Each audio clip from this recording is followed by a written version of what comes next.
Je vais lire un article d'Olivier Perbrune, La loi des 5 éléments dans l'astrologie occidentale, qui est paru dans l'Astro-Gazette de l'AFDA.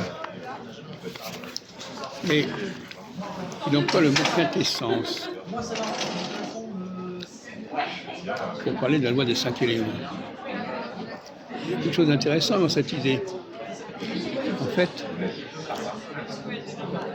Saturne, c'est le 5e élément. Il y a Mercure, Vénus, Mars, Jupiter, et il y a un 5e élément central qui est Saturne. Ça, Perbrune n'en parle pas du tout de cette façon. Mais il met sur la voie, effectivement, que les Chinois aient parlé des 5 éléments montre bien qu'il y a un élément en plus des 4 éléments. L'élément en plus des 4 éléments, c'est Saturne. D'ailleurs, il écrit, Olivier Perbrune, la chose importante, c'est de voir que l'élément terre des Chinois est une sorte de terre du milieu, correspondant à l'éther. L'élément terre n'étant pas l'élément matériel des occidentaux, est une quintessence. Dans le quintessence, il y a le mot 5. La première détermination des 4 éléments. La terre éther des Chinois est à la source de tous les éléments qui nourrissent, à partir de laquelle tournent les mondes de la nature à travers des fonctions symboliques dont les organes physiques s'en font l'écho.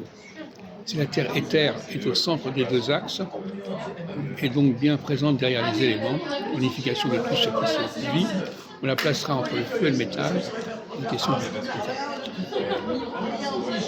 L'élémentaire des Chinois, continue Perbrune, c'est en fait l'amour au centre de la création. Bon, on pourrait continuer là-dessus.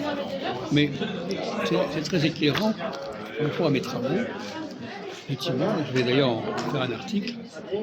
Les 5 éléments, ça renvoie justement à la problématique des rapports entre les 4 planètes, Mercure, Vénus, Mars, Jupiter, et Saturne. Et ça n'a pas du tout été vu par Perbrune, mais il nous met très heureusement sur la piste de ce genre de recherche. Une quintessence qu'il met en évidence, et tout à fait cela, c'est un élément central. Saturne est un élément central. Ce n'est pas un élément de plus, c'est l'élément central.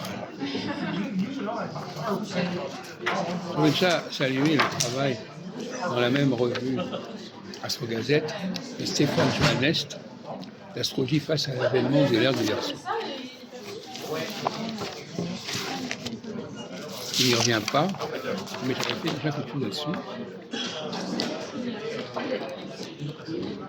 L'ère du Verseau, écrit Joannest, le Verseau est lié au Fils de l'homme, tandis que le Fils de Dieu, Jésus, est lié à l'ère des poissons. L'Esprit Saint, le Verseau, est annoncé il y a 2000 ans en ces termes.